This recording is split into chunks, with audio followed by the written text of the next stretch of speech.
धनभन्दा ज्ञान निकै उत्तम हुन्छ, किनकि धनलाई हामीले रक्षा गर्नुपर्ने हुन्छ, तर ज्ञानले हाम्रो रक्षा गर्छ।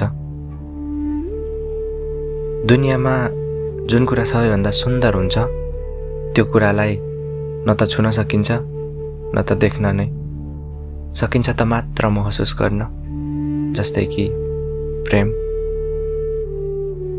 जब हामीले हामी आफैलाई चिन्छौँ तब यो कुराले कुनै फरक पर्दैन कि अरूले हाम्रो बारे के भनिरहेका छन् भनेर। खराब ती मान्छेहरू होइनन् जसले भन्ने गर्छन् कि तिमी सफल बन्न सक्दैनौ।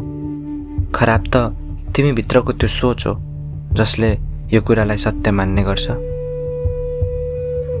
यदि तिमी भाग्यमा विश्वास गर्दा गर्दा थाकिसकेको छौ भने एकचोटि आफैमाथि विश्वास गरेर हेर। ढिलो छिटो परिणाम पक्कै राम्रो आउनेछ। आफ्नो शत्रुलाई तिमी 1000 मौका देऊ कि ऊ तिम्रो मित्र बनोस्, तर मित्रलाई एउटा पनि त्यस्तो मौका नदेऊ कि ऊ शत्रु बनोस्। जोखिम उठाउनबाट कहिले नि नडराउनु। यदि जिते तिमी सफल बन्नेछौ, यदि हारे तिमी अझ समझदार बन्नेछौ। मान्छेहरूमा भएको विश्वास त्यो शक्ति हो जसले तहस नहस भएको जिन्दगीलाई पनि फेरि उठाउन सक्छ।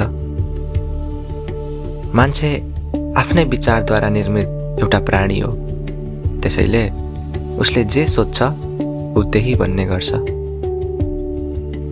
संसारको सबैभन्दा सुन्दर बिरुवा विश्वासको बिरुवा हुने गर्छ, जुन माटोमा होइन मान्छेको मनभित्र उम्रिन्छ।